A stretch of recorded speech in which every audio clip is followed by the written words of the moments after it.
नमस्कार प्रेक्षक हो, आचार्य 90 FM यो ओन रेडिओमध्ये मी तेजस्विनी आपलं मनपूर्वक स्वागत करते. आजच्या आपल्या सेलिब्रिटी शोमध्ये दोन पाहुणे कलाकार आलेले आहेत, म्हणजे ज्यांना तुम्ही खरं तर ओळखता. आपल्यासोबत आहेत अभिनेत्री सुप्रिया विनोद. नमस्कार सुप्रिया मॅम. आणि प्रतिभाताई मतकरी. प्रतिभाताई, तुमचंही मनपूर्वक स्वागत. आणि आज आम्ही सेलिब्रिटी शो मध्ये जाणून घेणार आहोत खरं तर जे आपल्या सगळ्यांच्या सुपरिचित असे मराठीतील गूढकथा लेखक नाटककार रत्नाकर मतकरी यांच्याविषयी आज आपण जाणून घेणार आहोत. अर्थातच सुरुवातीला प्रतिभाताईंना विचारेल. प्रतिभाताई, तुम्हाला खूप मोठा सहवास लाभला सरांचा, तर तो नेमका कसा लाभला त्याविषयी जाणून घ्यायचंय. बालनाट्याची सुरुवात केली होती, म्हणजे एकांकिका मुलांच्या करत होतो आणि मग मनात आलं की पूर्ण नाटक का नको करून बघूया. आणि मुलांची नाटकं त्यावेळेला थिएटरमध्ये होत असत, यात नाही, शाळातून नाही. पण मग आमच्या डोक्यात असं आलं की सगळ्या मुलांना जर आनंद घ्यायचा असेल तर शाळांमधून ही ऍक्टिव्हिटी सुरू व्हायला हवी आणि त्याप्रमाणे स्क्रिप्ट लिहायला हवं आणि ते दिग्दर्शित करायला हवं. म्हणून आम्ही संस्था सुरू केली, बालनाट्य म्हणून. आणि मग करत असताना काम असं लक्षात आलं की आपले विचार बरेच जुळतात, तर मग पण लग्न का नाही करायचं. मग आम्ही लग्नाचा विचार डोक्यात घेतला आणि ठरवल्यानंतर 5 वर्षांनी लग्न केलं. आणि एकंदरीत इतक्या वर्षांचा सहवास आला, कसे होते? म्हणजे आम्हाला असे अप्रूप आहे की नेमके हा आपण लेखक म्हणून ओळखतो, नाटककार म्हणून ओळखतो, पण आणि श्रोत्याला नेहमी उत्सुकता असते की एवढा मोठा कलाकार माणूस नेमका कसा असेल तो घरी, त्याविषयी थोडंसं जाणून घ्यायचंय. ते स्वभावाने अतिशय साधे सरळ होते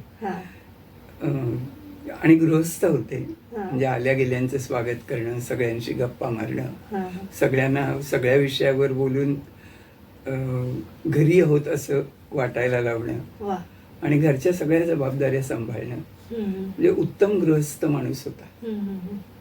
सुप्रियाताई, तुम्ही काय सांगाल? एक कन्या म्हणून वडिलांचा सहवास कसा लाभला आणि काय सांगू शकाल वडिलांविषयी? नाही, ती आत्ता म्हणाली ते अगदीच बरोबर आहे की ते खूपच घरेलू प्रकारचे होते. म्हणजे त्यांनी जे काय इतक्या मोठ्या प्रमाणावर लेखन केलं त्यावरून लोकांना असं वाटू शकतं की हा खूप कलंदर माणूस असेल आणि कशाहीकडे लक्ष देत नसेल. म्हणजे मी त्याचं एक उदाहरण सांगायचं म्हटलं तर आता मी जेव्हा काही लिहिते तेव्हा मला ते अधिक जाणवतं बाबा काय करायचे. तर ते असं करायचे, आम्ही त्यांच्याकडे गेलो, आधी तर घरीच असायचो, पण नंतर लग्न झाल्यावर वगैरे सुद्धा गेलो, डायरेक्ट आम्ही त्यांच्या स्टडीमध्ये जायचो, जिथे ते झोपून लिहायचे. ते नेहमी उशीवर ठेवायचे कागद पेन, म्हणजे त्यांचं पॅड आणि पेन, आणि पोटावर झोपून लिहायचे. तर ते तसे लिहित असले आणि आम्ही गेलो की त्या क्षणी ते थांबायचे आणि बोलायचे आमच्याशी की काय असं तसं तसं, काय अगोदर झालं, आलीस, काय जे असेल ते. आणि नंतर म्हणायचे 5 मिनिटं थांब, मी आलोच. आणि ते ठेवून ते बाहेर यायचे. हे किती कठीण आहे हे आपण लिहिलं, कोणी जे कोणी बारीक सारीक सुद्धा एक लेख सुद्धा आपण लिहित असलो तर आपल्याला कळू शकतं हे की कठीण आहे, की एक लिंक असते. आणि जो माणूस एवढं मोठं काही कादंबऱ्या म्हणा, नाटकं म्हणा लिहित होता, तो माणूस असं कधीच दाखवत नसे की आपण मोठं काही करतोय. आणि घरातले सगळे जमले, नातवंड आली, मुलं आली की आधी यायचं, एकत्र कॉफी प्यायची, हे त्यांचं ठरलेलं होतं.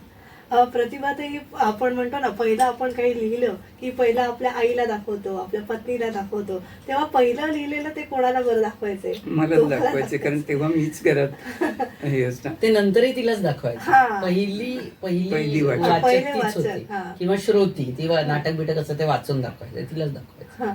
आणि मग तुमची काय प्रतिक्रिया असायची गूढकथा म्हणा किंवा कुठल्याही नाटकाविषयी? कारण ते उत्कृष्ट लिहायचे, त्यामुळे काहीही त्यांचं जरी ऐकलं तरी प्रतिक्रिया खूप छान आहे, खूप बरं वाटलं, अशा अर्थाचीच असायची.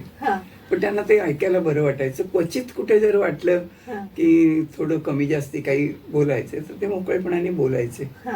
एखाद्या वेळेला एकदा नाटकाचं काहीतरी नाव सुचत नव्हतं, तेव्हा मी सहज बोलता बोलता म्हटलं की याचं असं काहीतरी नाव हवं की ती चिसौका चंपा गोयकरचं, चिसौका चंपा गोयकर, सांग ना.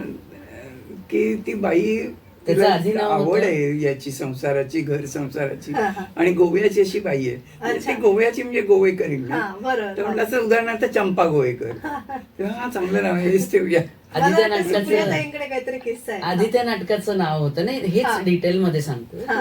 आधी त्या नाटकाचं नाव होतं 45 हेच लग्नाचं वय. हा. कारण हो, बरोबर. 45 पर्यंत त्यांनी लग्न केलेलं नसतं हा. आणि त्याला हिरोनी आणि त्याला कधी करायचंही नसतं. बरं. आणि त्याच्या घरात एक ठेवलेली बाई असते ओ.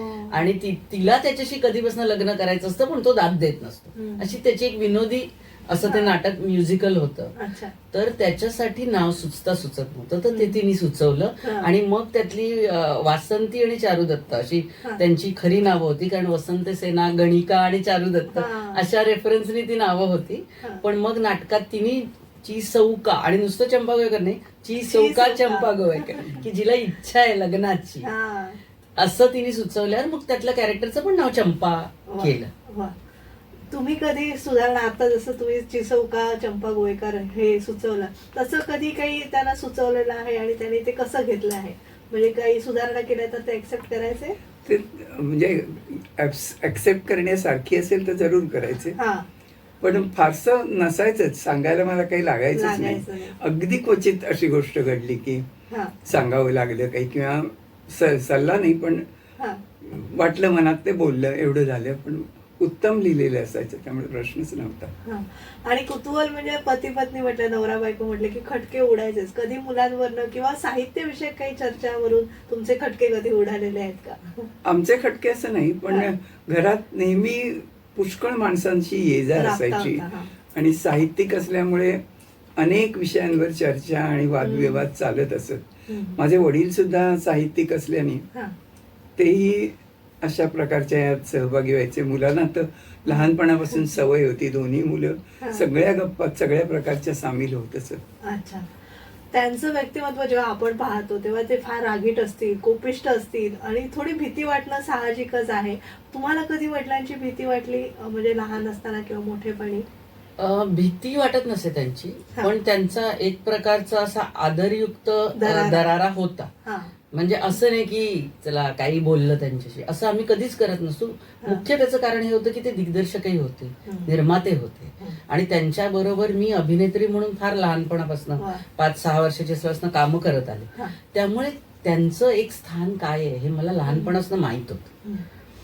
पण तसं त्यांनी होऊन कधी आम्हाला मारलंय, आम्हाला हा. जोरात रागवलेत, असं कधीच करत नसत. हम्म. आणि पूर्ण मोकळीक असे काहीही बोलायला. हा. म्हणजे ती मगाशी म्हणाली तसं प्रत्येक नाटक तिला वाचून दाखवल्यानंतर मला, गणेशला, आणि खूप लहान वयापासून आम्ही ऐकत आलो. हा. आणि जेव्हा आमची मतं देण्याची फारशी कुवत असेल असं कोणाला वाटलंही नसतं, अशा वेळी ते आम्हाला विचारायचे की हे बरोबर वाटतंय का, हा. हे चांगलं वाटतंय काय, प्रेक्षक म्हणून काय वाटतंय. हम्म. तन्मन नाटकाच्या वेळी मी त्यांना म्हटलंही होतं, जेव्हा त्यांनी अख्खं नाटक वाचून झालं, म्हटलं दुसरा अंक ना तो थोडासा पहिल्याच्या टेक्स्चरपेक्षा वेगळा वाटतोय. हम्म. तर ते त्यांनी ऐकून घेतलं, त्यांनी ते समजून घेतलं, त्यांनी ते नाटक काही दिवस ठेवलं आणि अच्छा. बदल केले दुसऱ्या अंकात. हम्म. तर ते इतके मोकळे होते, आम्ही सगळ्या गोष्टींवर बोलायचो. म्हणजे आमची मित्रमंडळी, आमच्या अम्बिशन्स, हा. किंवा आम्ही काय करावं असं त्यांना वाटतंय, हा. पण लादलं कधीच काही नाही. हा.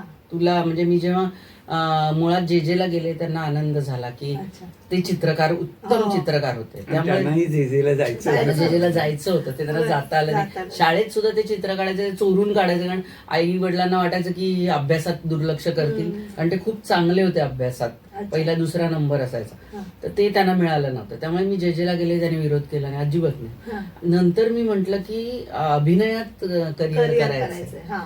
कारण तेव्हा सगळ्यांना, माझ्या शिक्षकांसकट सगळ्यांना वाटत होतं की ही चित्रकारच राहील, कारण अच्छा. तिथे मी चांगल्यापैकी शाईन होत असे आणि अभ्यासात तिथे पण चांगली होते. आणि जेजेचं म्हटलं हा. सगळे चांगलेच. हो.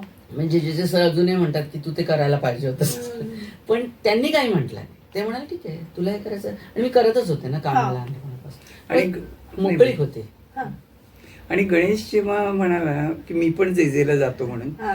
तेव्हा ते म्हणाले तू जाणार असेल तर तू आर्किटेक्चरला जा, अच्छा.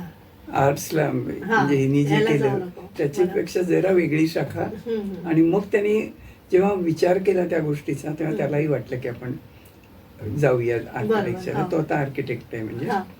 पण दोघंही जेजेची आहेत. हा.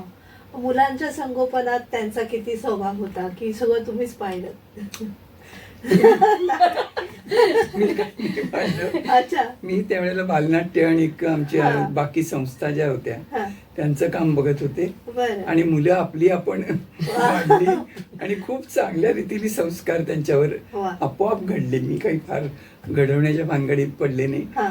पण मतकरींचं वागणं बोलणं सगळं जे होतं ते आदर्शवत होतं. हम्म. त्याचे संस्कार त्यांनी घेतले. हो. आणि जनरली आपण म्हणतो कलाकार म्हणजे एकलकोंडा, म्हणजे सगळ्या पाहुणे मंडळींमध्ये मिक्स होत नाही. तर तुमच्याकडे साहित्यिक वातावरण होतं, म्हणजे सगळी उठबस ये जा होती तुमच्याकडे सगळ्या मंडळींची.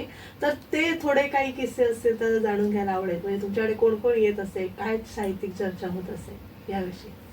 आमच्याकडे बहुतेक सगळी नाट्यक्षेत्रातली मंडळी येतच असत, पण चित्रकार किंवा असे लोकही बरेच येत असत की मतकरींना चित्रांची आवड होती, त्यांचा हात उत्तम होता, पोर्ट्रेट्सही चांगली करत असत, लँडस्केप्स उत्तम करत असत. त्यामुळे कलाक्षेत्रातली पुष्कळ मंडळी यायची आणि मतकरींना बोलण्याची खूप आवड आहे. म्हणजे त्यांच्या घरात सगळ्यांनाच होती. त्यांच्या आईही खूप बोलक्या होत्या, भाऊही बोलके होते. त्यामुळे गप्पा आणि मग गप्पांमधून विषय त्यांना मिळत जायचे वेगवेगळे. त्यामुळे ते छान वातावरण असायचं. नक्कीच. तुम्हाला साहित्यिक सहवास आपोआपच घडला असेल, कारण वडिलांकडे सगळे मित्रमंडळी यायचे. तुम्हाला तेव्हा काही असं वाटलं की अरे एवढे मोठे कलाकार आपल्याकडे येतात, एवढे मोठे नाटककार आपल्याकडे येतात, तेव्हा तुम्हाला काय म्हणजे वाटायचं? त्याची जाणीव होती की मोठी माणसं आपल्याकडे येतात, पण बाबा आम्हाला सतत बोलवत असल्यामुळे ती आमची पण जवळची माणसं झाली होती. त्यामुळे दिलीप प्रभावळकर म्हणा, दिलीप काका बरोबर आम्ही कामच करायचो. आणि अशी बरेचसे प्रकाशक यायचे.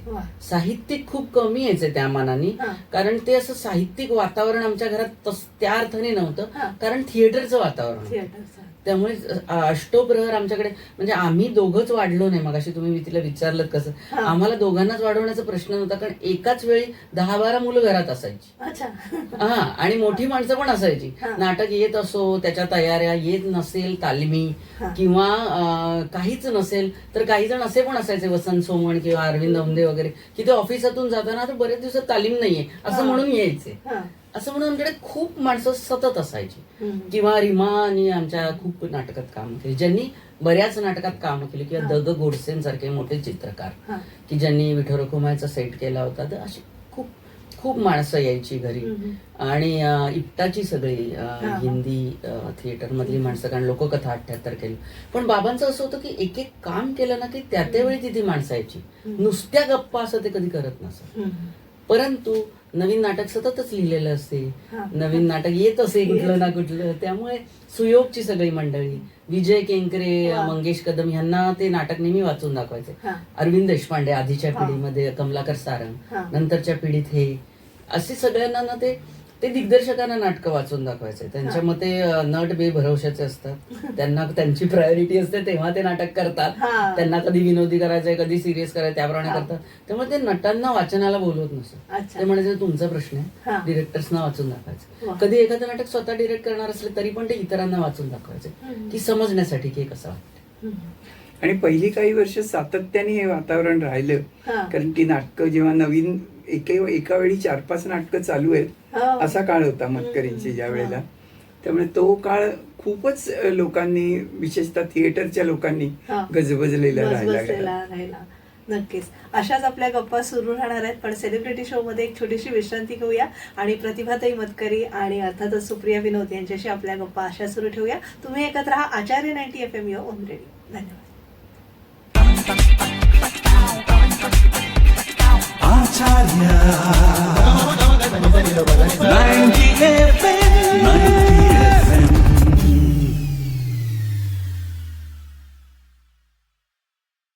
विश्रांतीनंतर तुम्हा सगळ्यांचं पुन्हा एकदा स्वागत. तुम्ही ऐकत आहात आचार्य 90 FM युअर ओन रेडिओ आणि आज आपण सेलिब्रिटी शो मध्ये प्रतिभाताई मतकरी आणि अभिनेत्री सुप्रिया विनोद यांना आमंत्रित केलेलं आहे.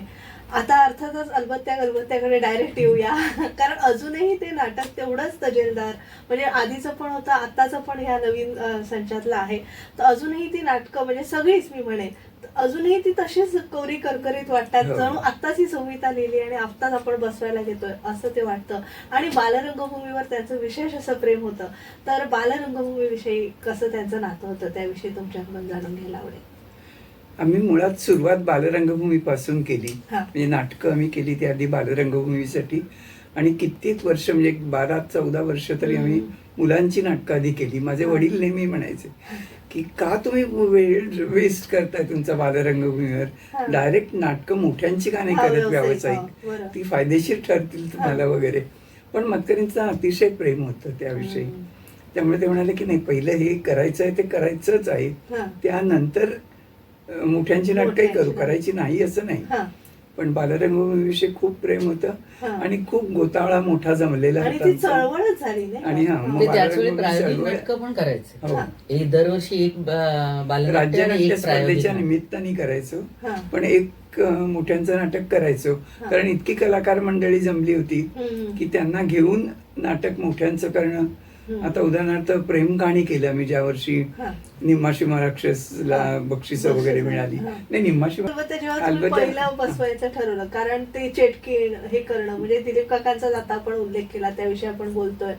मग अलबत्याची जेव्हा आमची तालीम चालू होती, रंगीत तालीम, त्यावेळेला सुप्रिया खूप लहान होती आणि म्हणजे तिची नाडीबिडी सुटली याची सुरुवातीची, तर अलबत्या त्यात बांधून देत असे. विजय साळवी काम करायचं आणि पहिल्या प्रयोगाच्या रंगीत तालमीच्या वेळेला ती मी करणार आहे करत बसली होती सेटवर मागे आणि तिला झोप लागली.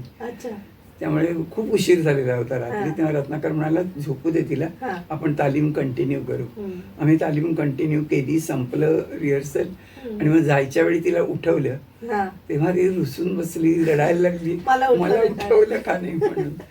ती तिची पहिली अलबत्याची ही आठवण आहे. आणि दिलीपची चेटकी तर त्यात अजरामरच झाली, म्हणजे सगळीकडे ती पोहोचली, अजूनही सगळ्यांच्या स्मरणात आहे. आणि त्यांनी तो डिसिजन घेतला की पुरुषाला काम द्यायचं, म्हणजे ती अपेक्षा दिलीप काकांनी केली नव्हती. असं वाटलं होतं की कुठल्या तरी ग्रुपमधल्या बाईला ती भूमिका मिळेल. जयश्री बांगर होती त्यावेळी. जयश्री बांगर होती, ही होती कमलिनी फडके होती, त्यांच्यापैकी कुणाला तरी मिळेल असं त्यांना वाटलं. पण त्यांनी असं सांगितलं. पण बाबा हे नेहमीच करायचे, ते वृत्तीप्रमाणे ते दिसेल, कारण ती उंच दिसल्यामुळे ती चेटकी अधिक भयानक किंवा अधिक विचित्र विक्षिप्त विनोदी आणि विनोदीही वाटली. आवाजाची फेक सुद्धा ती वेगळी होती. आणि दिलीप काका अभ्यास करणार खूप रोल्स आहेत, ची त्यांना जाणीव होती की दिलं की तो तसं करायचा. म्हणजे तो त्याचं नाक आणि त्याचा पेटिकोट जो मोठा तो घागरा घालायचा, ते सगळे दागिने बिगिने तो स्वतःच्या घरी न्यायचा आणि ते दर प्रयोगाला आणायचा. तो खूप खूप व्यवस्थित काळजी खूप घ्यायचा. तुम्ही बाबांबरोबर म्हणजे कुठल्या नाटकात काम केलंय आणि कसा अनुभव होता त्यांच्याबरोबर काम करायचा? बाबांबरोबर बालनाट्य खूप केली. म्हणजे अलबत्या गलबत्यापासून सुरुवात केली. त्याच्या आधी त्यांच्या बँकेच्या एकांकिकेत काम केलं होतं, मॉब सीन नावाच्या. त्याच्यात 2 ओळी होत्या मला. नंतर अलबत्या गलबत्यामध्ये उंदराचं काम केलं. मग राजकन्याचं पण त्याच्यानंतर, कारण अलबत्या खूप चाललं आमचं सुद्धा. म्हणजे 300 प्रयोग आम्ही अलबत्याचं केलं. तर तोपर्यंत मी मोठी झाले होते, त्यामुळे राजकन्याचं काम करेपर्यंत मी ते चालू राहिलं. त्याच्यानंतर ढगढगोजीचा पाणी प्रताप म्हणून एक मुलांचं नाटक होतं. खूप अदृश्य माणूस, अचाट गावची, अफाट मावशी, प्रत्येक नाटकात मी आणि तेव्हा असं नव्हतं की आपली मुलगी तिला महत्वाचंच काम पाहिजे. संपूर्ण ग्रुप 40 लोकांचा जवळपास ग्रुप होता, जो वर्षानुवर्ष सेम होता. थोडी माणसं यायची जायची त्या भूमिकांप्रमाणे, त्या नाटकाच्या रिक्वायरमेंट्स प्रमाणे, पण अदरवाईज सगळेच होते. त्यामुळे कधी हा मोठं काम करतोय, कधी तो करतोय, कधी हा लाइटिंग बघतोय, कधी तो रेकॉर्डिस्ट म्हणून राहतोय, असं सगळं चालू असायचं. त्यामुळे आम्हाला हे पण झालं की आम्हाला कुठलंही काम कमी नसतं, हे लक्षात आलं त्यामुळे. कारण आमचेच सगळे काका मामा मावशी असायचे ना, आणि आम्ही पण असायचो कधी कधी त्यांच्यापैकी, आणि रोल हा शेवटी रोल कमी जास्ती असायचा. त्यामुळे आपण हिरोईन आहोत, आपण काहीतरी विशेष होत, ही भावना अजिबातच राहिली. त्याच्यानंतर त्यांच्याबरोबर मोठी नाटकं व्यावसायिक मी त्यांची खूप कमी केली. म्हणजे त्यांची मला वाटतं 70 व्यावसायिक नाटक आहेत टोटल, आणि त्यातली 25-30 तरी व्यावसायिक आहेत. त्याच्यापैकी मी 7-8 केली असतील. पण त्यातली माझ्या सुदैवाने मी महत्वाची त्यांची नाटकं खूप केली. एक म्हणजे त्यातलं सर्वात महत्वाचं घर तिघांचं हवं, जे चरित्र नाटक होतं. रीमा, दिलीप काका आणि मी असं त्यात होतं. बाबांनीच बसवलं होतं. ते इतकं गाजलं की ते आजही त्याची आठवण लोक काढतात. तेव्हाही त्याचं ब्लॅकनी तिकीट जायची, अशी ही होती. ते नाटक इंदिरा सारखं मोठं नाटक, जे पुन्हा बाबांनी बसवलं होतं. आम्हाला वेगळं व्हायचंय जे मंगेश कदमनी बसवलं होतं. तन मन जे मंगेश कदमनी. अशी काही मोजकी व्यावसायिक नाटकं मी केली, पण खूप मोठा ठसा रंगभूमीवर उमटवणारी नाटकं माझ्या सुदैवाने मी त्यांच्यावर केली. आणि इन्व्हेस्टमेंट हा राष्ट्रीय पारितोषिक मिळालेला चित्रपट त्यातली प्रमुख भूमिका मी केली. तर अशा त्यांच्या आयुष्यातले जे माइलस्टोन्स म्हणता येतील नाटकांमधले, त्यातल्या बऱ्याचशा नाटकात मी होते. हे मला खूप विशेष. तुम्ही आजवर बऱ्याच म्हणजे दिग्दर्शकांच्या अंडर काम केलेलं आहे, तर मतकरी सरांचं काय वेगळेपण होतं दिग्दर्शक म्हणून तुम्हाला जाणवलेलं? बाबांबरोबर आणि सत्यदेव दुबेंबरोबर मी खूप काम केलं. म्हणजे तरी बाबांचं त्यातलं प्रमाण खूपच जास्त, पण त्यातल्या त्यात आणखी जास्त कामं केली असतील तर दुबेंबरोबर केली. पण दुबेंचं एक वेगळं व्यक्तिमत्व होतं. त्यांना ओरडारडा करायला खूप आवडायचा, दरारा खूप दाखवायला आवडायचा, पण ते नटांना खूप उत्तम रीतीने घडवायचे. वेरॅज बाबांचं असं होतं की त्यांचं लक्ष चांगली कलाकृती तयार करण्याकडे असायचं. आमच्या सुदैवाने मी, दिलीप प्रभाळकर, मिनल परांजपे, आई, अशी जी माणसं वर्षानुवर्ष काम करत आली, ती माणसं वेगवेगळ्या भूमिका करून त्यांच्याकडे तयार झाली. पण नट तयार करणं हे त्यांचं लक्ष नसायचं. त्यांचं लक्ष असायचं मुळात की ते नाटक चांगलं कर. परंतु त्यांच्या लेखनात आणि दिग्दर्शनात एवढी विविधता होती. म्हणजे लोककथा 78 सारखा नाटक जे महादेव कोळी जमातीवर होतं आणि प्रायोगिक नाटकाचं पहिलं आलेलं त्यावेळी राज्यनाट्य स्पर्धेला आणि संपूर्ण महाराष्ट्रातून पहिलं आलं. तर अशी नाटकं जी वेगळी वेगळ्या प्रकारची आम्हाला करायला मिळाली, किंवा मुलांच्या नाटकांमध्ये पण इतकी व्हरायटी की त्याच्यामुळे मी खूप ट्रेन झाले.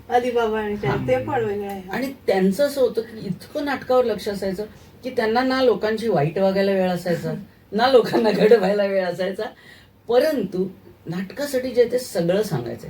बरं, चांगल्या पद्धतीने सांगायचं. कधी कोणावर ओरडत नसत, कधी कुणाला लागेलसं बोलत नसत, प्रत्येक माणसाचा विचार करायचे.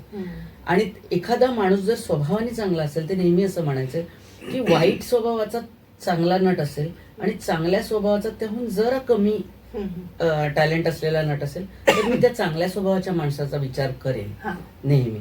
स्टारिझम दाखवणाऱ्या नटांबरोबर काम करायची त्यांना कधीच इच्छा नसायची. पण हे आहे, त्यांना कळायचं की कोणामध्ये टॅलेंट आहे, कोण माणूस कुठल्या उंचीपर्यंत पोहोचू शकतो, तर ते तिथे त्यांना नक्कीच पोहोचवायचं.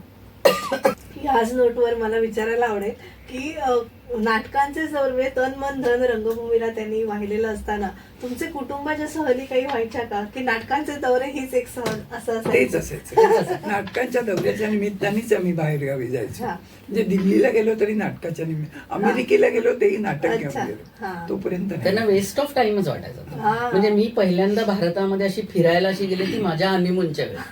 माझा नवरा म्हणाला तुला कुठे जायचं, म्हटलं मी काहीच बघितलेलं नाही, तू कुठेही नाही. कारण आम्ही आणि आम्हाला त्याचं वाईट पण वाटत नसतं. म्हणजे पूर्ण फॅमिलीला आम्हाला कधीच असं वाटलं नाही.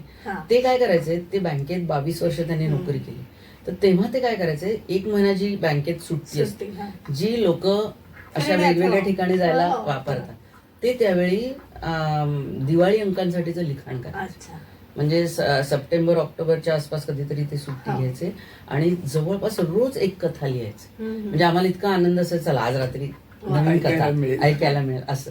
आणि शेकडो मासिकं आमच्याकडे दिवाळीच्या आसपास आलेली असायची आणि कित्येक 20-25 मासिकांमध्ये त्यांचं लिखाण. पण आम्हाला त्यातच आनंद होता सगळ्यांना, पूर्ण साहित्यिक फराळ म्हणूया आपण त्याप्रमाणे. मला तुम्हाला विचारायला आवडेल की रत्नाकर मतकरी एवढं मोठं नाव असताना प्रतिभा मतकरी हे तुम्ही वेगळेपण कसं जपलं किंवा निर्माण कसं केलं? नाहीच केलं, कुठे केलं. म्हणजे लोक, म्हणजे माझा मुलगा असं गमतीने म्हणतो की आता बाबा असते तर त्यांनाच हे बक्षीस मिळालं, तुला मिळालं कारण बाबा नाहीयेत. नाही, असं नव्हतं. तिचं वेगळेपण हे होतं की ती जे सगळी स्वप्न बाबांनी पाहिली ती सगळी पुरी करण्यात तिने कायम साथ दिली. नक्कीच. प्रतिभाताई, तुम्हाला त्यांचं एवढंच त्यांनी किती लिहून ठेवलं अक्षरशः 22 नाटकं, अनेक एकांकिका, 23 कथासंग्रह, 3 कादंबऱ्या आणि 12 लेखसंग्रह. तुम्हाला सगळ्यात आवडलेलं नाटक म्हणा किंवा कथा किंवा पुस्तक ते कुठलं? 22 नाटकात ती बालनाट्य एकूण 92 आहेत. ओके. तर तुम्हाला भावलेली कादंबरी किंवा कथा? मला मला त्यांचं सगळ्यात आवडलेलं म्हणाल तर सोनेरी मनाची परी म्हणून पुस्तक आहे. बरं. हा. परिकथांचं हा. आहे, प्रौढांसाठीच्या फेरी टेल अच्छा. परिकथा आहेत. ते हा. मला सगळ्यात आवडतं. हा. त्याच्या लोकांना अरण्यक. अरण्य. हो हो. अरण्यक मध्ये ती भूमिका ही तेव्हाही करायची आणि आताच्या प्रोडक्शन मध्येही ती करायची. अच्छा. हा, आता जे आलं होतं झेनी झेनी केलेलं केलेलं. ते जे आता आहे पण अवेलेबल, हा. त्याच्यात तीच आहे. हा. कसा होता अरण्यचा अनुभव तुमचा किंवा प्रवास? सुरुवातीला खूप कठीण वाटलं होतं. म्हणजे त्यातले डायलॉग्स वगैरे कठीण आहे. कठीण होते आणि कसं ते उभं राहील, कसं पोचेल लोकांपर्यंत काही अंदाज नव्हता. हळूहळू पक्कड घेत गेले, ते बसवत गेले तसतच. आणि सगळं अप्रतिम वाटायचं मला त्या नाटकातलं. म्हणजे भव्य काहीतरी बघितल्यासारखं किंवा आपण करतोय असं वाटायचं. आणि अर्थातच गूढकथा म्हणून त्यांचा एक विशेष भास होता. गूढकथाकार म्हणून ते वेगळे ओळख होती त्यांची. गूढकथा का बरं, म्हणजे एवढ्या, आणि त्या इतक्या आपण जसं मगाशी म्हणालो व्हरायटी होती त्या गूढकथांमध्ये. एकच धागा पकडलाय आणि त्याचा सूर लावलाय असं नव्हतं. प्रत्येक गूढकथा ही वेगळी उलगडत जाते आणि असं वाचताना सुद्धा आपल्याला उत्कंठा राहते की ह्या पुढे काय असेल, त्या पुढे काय असेल. म्हणजे विज्ञान कथा पण त्यांना तसं ते सुचायचंच. अच्छा, सुचायचं. म्हणजे प्रतिभा म्हणतात कलावंताची, तसं होतं ते स्फुरलेलं असायचं आतून. कारण नाहीतर इतक्या वेगळ्या प्रकारच्या लिहिणं कठीणच आहे. आणि गणिताची त्यांना एक आवड होती. त्यांचं गणित खूप चांगलं होतं. तर ते म्हणायचे की मी असा चाळा स्वतःच्या मनाला करतो की हे असं झालं तर असं होईल, तसं होईल, मग त्याचं ते काय होईल असं. ते एक गंमत म्हणून बऱ्याच गोष्टी लिहायला घ्यायचे आणि मग त्याच्यातनं मोठ्या कथा व्हायच्या. म्हणजे त्यांना शेवट माहिती असायचं आधी, कारण त्यांनी तो सगळा गणिताने ठरवलेला असायचं की असं होणार, असं होणार, मग ह्याचं असं झालं तर होईल, मग ही पण शक्यता आहे, मग ती पण शक्य. हे जे डोकं असतं ना की. पण तुम्हाला पत्नी म्हणून कधी भीती नाही वाटली किंवा तुम्हाला सुद्धा की वडील बाबा तुम्ही असं लिहू नका, काही तो एक रोग सुद्धा जडू शकतो ना माणसाला, माणूस त्या ह्याच्यात जातो झोन मध्ये नाही, पण ते आम्हाला जाणवतच नसेल, नॉर्मल असं. आणि इतक्या वेगवेगळ्या विषयांवरचं चालू असायचं काम की काही असं. आणि वागण्यामध्ये काहीच नव्हतं तसं. आणि ते तर म्हणायचं की त्यांना भूत कधीच दिसली नाही, दिसली तर बरं असं वाटायचं, कधीच नाही. त्यामुळे ते सगळं इमॅजिनरीच होतं. इमॅजिनरी होतं. फक्त त्यांची कोकणातली बॅकग्राऊंड होती. कोकणात ते लहान असताना जायचे, त्यांचा आजोळ कोकणात होतं. त्या सगळ्या वातावरणाचा त्यांनी खूप वेळा वापर केला. त्यामुळे त्यातून म्हणजे जे त्यातले शब्द, त्यातल्या भाषा, त्यातली नावं, वेगवेगळी ठिकाणं, वेगवेगळे भूतांचे प्रकार, हे सगळं त्यांनी लहानपणी पाहिलेल्यातनं. अच्छा. एक गमतीशीर गोष्ट ते अशी करायची, म्हणजे आम्ही आता पण आमचं थळला घर आहे, पण पूर्वी आमचं घर नव्हतं थळला तेव्हा आम्ही आमच्या ओळखीचे एक होते त्यांच्या बरोबर थळला त्यांच्या घरी जायचो. तर तिथे आमचा अख्खा ग्रुप जायचा, 30-40 लोक वगैरे. ते घर होतं स्मशानाच्या शेजारी. तर ते आम्हाला तिथे वेगवेगळ्या भूतांच्या गोष्टी सांगायचे आणि मग रात्र झाली की म्हणायचे चला छान चंद्राचा प्रकाश आता भरतीये, चला पोहायला जाऊया. किती वेळेला आम्ही रात्री पोहायला जायचो. असं त्यांचं असायचं. त्यांना ते वातावरण खूप आवडायचं. पण ते सगळ्यांना घेऊन ते करायचे. पण कधी त्याची तुम्हाला अशी भीती नाही जाणवली? म्हणजे आपण जेव्हा पुस्तक वाचतो तेव्हा आपल्याला भीती आणि त्यात आपण ते गुंगून जातो. त्यातली गंमत एक सांगायची तर, मला शाळेत एकदा सांगितलं, कोणाच्या तरी बोलण्यात मला कानावर आलं की माझे बाबा खूप मोठे गूढकथा लेखक होते. तर मी म्हंटल की जाऊन बघायला, वाचायला पाहिजे. तर मी घरी गेले. घरी पुस्तकं होती गूढकथांची त्यांची, कारण त्यांची फार लहानपणापासून पुस्तकं प्रकाशित व्हायची. तर ना मी अनुक्रमणिका बघितल्या. म्हटलं त्यातल्या त्यात सोबर वाचूया, एकदम भूताची, कारण मी तर घाबरट नंबर 1 होते, भयंकर, अजूनही आहे. तर मी बघितलं तर ते एक गोष्ट होती कळकीचं बाळ. तर मी म्हटलं बाळ आहे म्हणजे जरा सिंपल असेल म्हणून मी ती वाचायला घेतली. ती सगळ्यात भयंकर गोष्ट होती, कारण ती मॉन्स्टर बेबी बद्दलची आहे. म्हणजे त्या कळकीला खूप वर्ष मूल हवं असतं, ती त्यासाठी काही जारण मारण करते आणि तिला मूल जे होतं ते सैतान असतं. आणि ते तरी पण तिच्यातलं मातृत्व ती गोष्ट होती. पण भीतीदायक म्हणजे कमाल भीतीदायक. हो.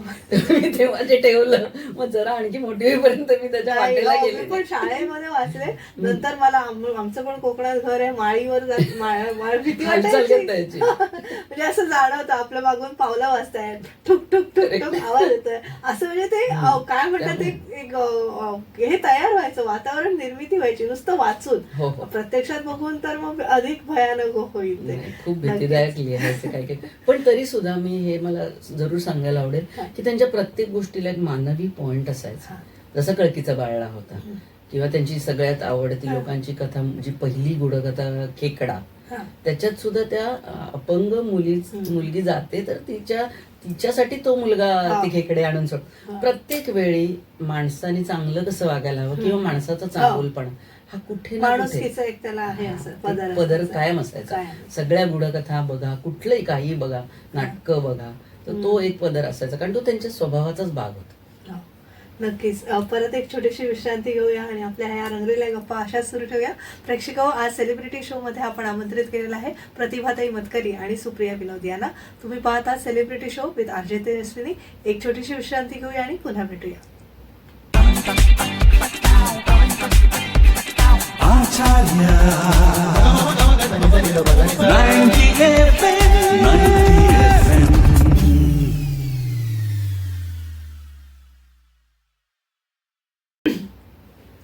विश्रांतीनंतर तुम्हा सगळ्यांचं पुन्हा एकदा स्वागत. तुम्ही ऐकत आहात आचार्य 90 FM यो ओन रेडिओ आणि आज आपण सेलिब्रिटी शो मध्ये प्रतिभाताई मतकरी आणि सुप्रिया विनोद यांना आमंत्रित केलेलं आहे. अर्थातच अगदी शेवटच्या भागात आपण आलेलो आहे. म्हणजे आपण खरं हे मोठंच रसायनच आहे रत्नाकर मतकरी, म्हणजे किती आपण त्यांना उलगडून घ्यायचं. प्रतिभाताई, त्यांना आवडणारे म्हणजे आता तुम्ही सुगरण असालच तर त्यांना आवडणारे कुठला पदार्थ त्यांना तुमच्या हातचा खायला आवडायचा? मी सुगरण नाहीये, गैरसमज आहे तुमचा. पण मी माझ्या सासूबाईंकडून शिकले काहीतरी, कारण मी खाणारी नाही, मी खात नाही काही. अच्छा. पण मतकरी आणि ही सगळी मुलं सगळी खाणारी आहेत आणि नॉन व्हेजिटेरियन आम्ही, तर ते ती शिकली. आमच्या दोन्ही म्हणजे माझी काकू पण आणि पण ह्या व्हेजिटेरियन. पण त्यामुळे त्यांच्यामुळे मी शिकले आणि आता करू शकते.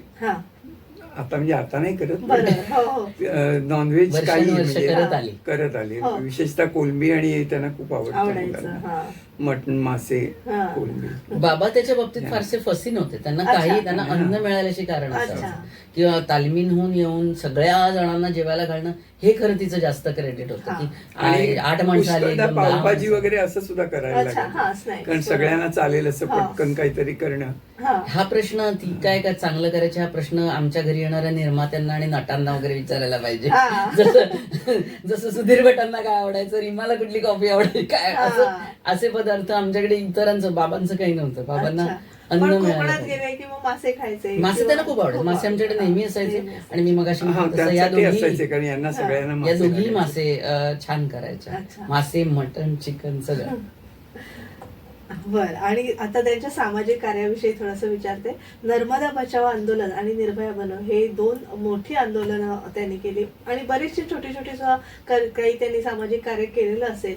तर सामाजिक कार्य आणि रत्नाकर मतकरी याच्याविषयी आता थोडंसं बोलूया. मतकरींना स्वतःला खूप लोकात मिसळणं आणि लोकांचे प्रश्न समजून घेणं आणि त्यावर मग व्यक्त होणं या गोष्टीची आवड होती. त्यामुळे कायम ते या शोधात असत आणि काही ना काही या संदर्भात करत असत. जसं त्याने आत्ता केलेलं वंचितांचा रंगमंच जे होतं ते मुळात असंच ठाण्यातल्या एका झोपडपट्टीतल्या मुलांच्या प्रेरणा घेऊन सुरू केलं त्यांनी. ते संजय मंगो म्हणून मित्र होते त्यांचे, त्यांनी त्यांना त्यांच्या वस्तीतल्या मुलांकडून काय करता येईल हे विचारलं. मग त्यांनी ती मुलं त्यांचे प्रश्न त्यांच्या समजेतून जसे काही सांगू शकतील, व्यक्त करू शकतील तसे करू देत, मग बघू आपण, असं म्हणून ते सुरू केलं. आणि आता कितीतरी वर्ष ते जोरात चालू आहे. आणि आता सुप्रिया त्याचं काम बरंच बघते, वंचितांचा रंगमंचचे. नंतर निर्भय बनव आंदोलन होतं किंवा नर्मदा बचाव होतं. नर्मदा बचावसाठी ते प्रत्यक्ष त्यांना सहानुभूती खूप होती, कारण मेधा पाटकर मैत्रीण होती आमची. त्यामुळे काय तिथे चालू आहे हा. याविषयी ते माहिती करून घेत असत, जात असत तिकडे. असेच एकदा गेले असताना विचार केला त्यांनी की नाटक करावं का त्याचं, पण ते तसं सुचलं नाही. त्यांना सुचलं एकदम ते चित्रांच्या माध्यमातून. अच्छा. आणि त्यांनी नर्मदा बचाव आंदोलनाच्या संदर्भातली जी चित्र काढली, खूप काढली, म्हणजे 20-25 तरी कमीत कमी काढली असते. Oil paintings. हा, ऑइल पेंटिंग मोठी केली होती, 4x6 वगैरे अशी सुद्धा. मग त्याचं एक मोठं एक्झिबिशन केलं. ती अमेरिकेला नेऊन हिनी मेधानी काहीतरी एक्झिबिशन तर केलंच, पण आणि ते पैसे वापरले आणि ते पैसे आंदोलनाला दिले वगैरे. अशा प्रकारे आंदोलनासाठी खूप मतकरी, खूप सक्रिय सहभाग होता त्यांचा. हा एक वेगळा म्हणजे कलाकार असून सुद्धा समाजाची जाणीव त्यांनी ठेवली. त्यांनी ठरवलं होतं की लिहावं असं, तर लोकांना वाटतं ते लिहितील, पण ते म्हणाले ह्याच्यात मला चित्रच दिसतं, असं होतं. पण ते खूप काम करायचं असं. तुम्ही समर्थपणे त्यांचा वारसा पुढे चालवताय, तर आता वारसा पुढे नेताना काय म्हणजे कसं आपण कितपत आपल्या वडिलांना आपण देतोय आपल्या क्षेत्रातून असं वाटतंय? त्यांचा वारसा लेखनाचा म्हटलं तर त्यांचे 4-5 प्रकारचे आहेत. लेखक म्हणून आहे, दिग्दर्शक म्हणून आहे, नाटककार म्हणून आहे. तर लेखनाचा वारसा माझ्यापेक्षा जास्त गणेश सध्या पुढे नेतोय.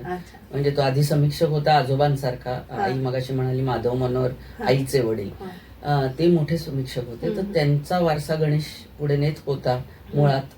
तेही बाबांच्याच प्रोत्साहनाने तो लिहायला लागला, नाहीतर आर्किटेक्चरच काम करायचा आधी. तर ते लिहायला लागला. त्यानंतर आता तो ललित लेखनाकडे वळला आहे. त्याची आता 7-8 पुस्तकं तर झाली ललित लेखांची. म्हणजे त्याची आधीची समीक्षा आहेच, ती पुस्तकं आहेतच. तर तो तसा वारसा पुढे नेतोय. आणि ही फार आमच्या मते ना, आम्ही या सगळ्या गोष्टी ज्या करतोय त्या त्यांच्या उत्तुंगतेच्या मानाने आम्ही काहीच करत नाही. किंवा आता त्यांनी जे वंचितांचा रंगमंच कसा असावा, वंचितांना त्यांचं थिएटर असावं, हा विचार जो त्यांनी घेतला मनात, किंवा संजय मंगू सारख्या मोठ्या माणसाला की जो स्वतः त्या समाजसेवक म्हणून आणि प्रोफेसर म्हणून आणि सगळ्या विविध यांनी ते मोठेच आहेत, तर अशा माणसाला सोबत घ्यावं. हे सगळे जे त्यांनी मोठ्या गोष्टी पाहिल्या त्या मनाने मला वाटतं आम्ही केवळ ते पुढे नेतोय. कारण ते आम्ही निदान करणं किंवा त्यांनी आता लिहिलेले 12-13 स्क्रीन प्लेज आहेत. इन्व्हेस्टमेंट सारख्या चित्रपटाला राष्ट्रीय पुरस्कार मिळून सुद्धा आता त्यांचा दुसरा सिनेमा आलेला नाही. तर हे सगळं करणं, त्यांच्या ज्या अपुऱ्या गोष्टी राहिल्या त्या पुऱ्या करणं, आणि अभिनेत्री म्हणून त्यांनी मला घडवल्याचं जे ऋण आहे किंवा ते मला किंवा आमच्यासारख्या सगळ्यांना, तर त्यासाठी आहे तो कलेचा वारसा पुढे नेणं. आपली कामं त्यांनी ज्या पद्धतीने काम केलं, कष्ट केले, फोकस्ड राहिले त्यांच्या कामावर, ते तसं राहणं हे आम्ही प्रयत्न करतो तसं करण्याचा. नक्कीच. आणि जाता आता आपण प्रेक्षकांना काय सांगू इच्छितात की जास्तीत जास्त त्यांचं साहित्य सगळ्यांनी वाचलं पाहिजे. म्हणजे तरुण पिढीनं वाचणं गरजेचं आहे. आता आपण म्हणतो मोबाईलवर, पण आता मोबाईलवर सुद्धा पुस्तकं अवेलेबल आहेत. तर जास्तीत जास्त वाचन संस्कृती वाढण्यासाठी प्रयत्न झाला पाहिजे. याविषयी दोघींनी आपलं मत थोडंसं व्यक्त करावं. सांग. काय सांगू त्यावर. खरं असं वाटतं फार की आजकालची पिढी वाचनाकडे फार लक्ष देत नाही. ऑडिओच्या माध्यमातून तरी त्यांनी ई बुक्स वाचावीत, किंवा जे एवढं प्रचंड प्रमाणावर लिहिलेलं आहे ते त्याचा आस्वाद घेण्याचा प्रयत्न करावा असं वाटतं. आता ना वाचायची जर इच्छा असेल तर मार्ग खूप आहेत. जसं तुम्ही तासन तास एखाद्या गावाला ड्राईव्ह करून जात असाल तर ई बुक्स ऐकू शकता. ते काय काय निघालेत, किंडलवर वाचू शकता. अशा अनेक गोष्टी निघाल्यात. माझे अनेक मित्र मी असे पाहिलेत, मैत्रिणी अशा पाहिल्यात की जे प्रवासामध्ये गाणी लावत नाही, ते कादंबऱ्या पूर्ण करतात. तर असे अनेक मार्ग आहेत.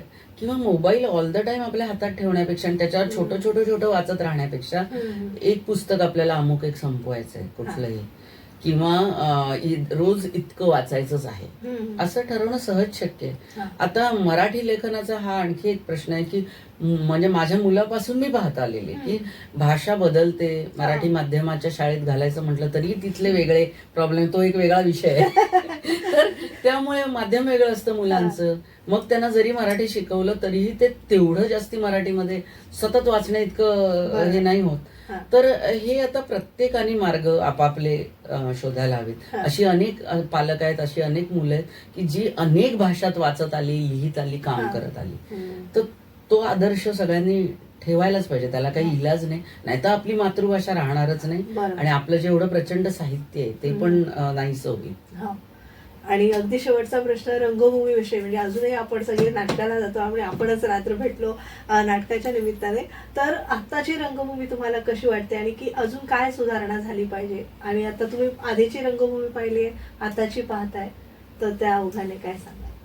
सुधारणा व्हायला पाहिजे असं नाही मला वाटत, पण वेगळं वेगळं करून पाहण्याचा प्रयत्न प्रत्येक निर्मात्यानी आणि ऍक्टर्सनी करून पाहायला हवा, करायला हवा असं वाटतं. त्यातूनच आपोआप रंगभूमी पुढे जाईल. बरं, बालरंगभूमी थोडी मागे पडते, अजून तसं काम होत नाही. बालरंगभूमीसाठी काम करणारी माणसं आणि नुसती बालरंगभूमीसाठी काम करणारी माणसं नाही चालत. त्याच्यासाठी ती प्रतिभा पण पाहिजे ना, की आजच्या मुलाला काय हवं. म्हणजे बाबा जाण्यापूर्वी सुद्धा त्यांच्या डोक्यात असं होतं की हॅरी पॉटर जी मुलं वाचत आहेत त्यांना त्या लेव्हलचे स्पेशल इफेक्ट्स असलेलं, त्या लेव्हलचं काहीतरी आजच्या मुलांना खेळवून ठेवणारं पाहिजे.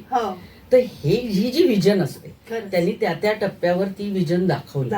त्यामुळे नुसतं आधीची नाटकं करणं, ती कराच, कारण ती पण चांगली आहेत. आता बाबांची कितीतरी विडंबन आहे, म्हणजे याचं अल्लाद्दीनचं विडंबन आहे, अलिबाबाचं विडंबन आहे. तर ह्या विडंबन तर आयुष्यभर टिकणार, कारण अल्लाद्दीन आणि अलिबाबा सारख्या सुरसकथा ह्या अरबी कायम टिकणार. तर ते एक झालं. पण त्याचबरोबर काळाप्रमाणे बदलत जाऊन तेवढी पदरमोड करून, तेवढं मुलांच्यावर प्रेम करून करणारी माणसं सारखी येणार नाही. म्हणजे सुधा करमरकर, रत्ना करमरकर ही एवढ्या वर्षात एवढी 2-3 वंदना विटाणकर एवढीच नावं आली की ज्यांच्याकडे प्रतिभाही होती. पण दामू केंकरेंनी जास्त मोठ्यांची नाटकं केली, मुलांची फार नाही केली. तर तसं करणारी माणसं हवीत. आता मधल्या काळात थोडंसं राजू तुलालवारांनी काम केलं, थोडं फार करतायत, पण त्यांना आता त्यांची पण वय अशी आहेत की ते आता तरुणांमधनं तसे यायला हवेत की ज्यांना त्याची एक ही, आणि त्यासाठी पूर्णपणे समर्पित वृत्ती असण्याची पण गरज आहे. त्यामध्ये एवढी सोपी गोष्ट आहे, लढवण्याची गोष्ट आहे ती. खरंच खूप छान. आपली मला वाटतं मुलाखत चांगली रंगली आणि चांगलं आपल्याला काही श्रोत्यांना चांगलं देता आलं आपल्या माध्यमातून. तर तुम्ही दोघी आज आमच्या सेलिब्रिटी शो मध्ये सहभागी झालात त्याबद्दल मनपूर्वक आभार. धन्यवाद. थँक्यू. तर प्रेक्षको, आजच्या सेलिब्रिटी शो मध्ये आपण प्रतिभाताई मतकरी आणि अभिनेत्री सुप्रिया विनोद यांना आमंत्रित केलं होतं. आमची ही मुलाखत तुम्हाला नक्कीच आवडली असेल अशी आशा व्यक्त करते आणि मी तेजस्विनी आपला निरोप घेते. धन्यवाद. Acharya 98